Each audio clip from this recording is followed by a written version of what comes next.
Para at pag-usapan ng bagong kanta ni Skastek Lee at Jeroa na ngayon ay nasa top 6 trending music. Welcome to Sikat Story. Ang song na ito ay pinamag-atang bumabalik. Ang song na ito ay meron na ngang 351,000 views sa YouTube. Ayon sa nakalagay sa description ni Jeroa, ito ay matagal na nilang kanta 4 years ago. Pero ngayon lang nila ibinahagi sa inyo dahil sa gusto nilang ay parinig ang ganda ng mensahe ng kantang ito. Ito ay para sa taong minahal mo ng sobra na hindi mo naman kayang iwanan at humanap ng iba. Gusto mong balikan yung dating kayo, kaya gusto mong bumalik sa kanya.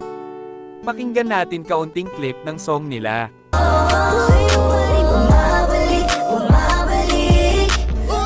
Ang ganda ng collaboration nila at matagal-tagal na rin hindi sila nagsasama sa isang kanta.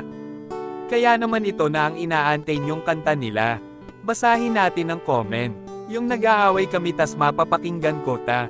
Wala na finish na binaba ko na pride ko, sa ilang pagsuyo sakin. Kahit ano problema, bumabalik pa rin sa kanya. Solid dynamic duo talaga ta.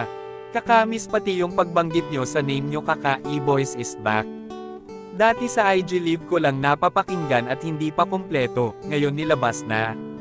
Salamat sa napakagandang musika. Mga ganitong lyrical ni Skastek Lee, alam mo talaga anong era or year niya ginawa.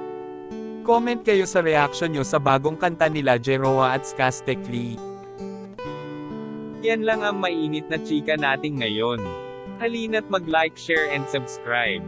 Thank you.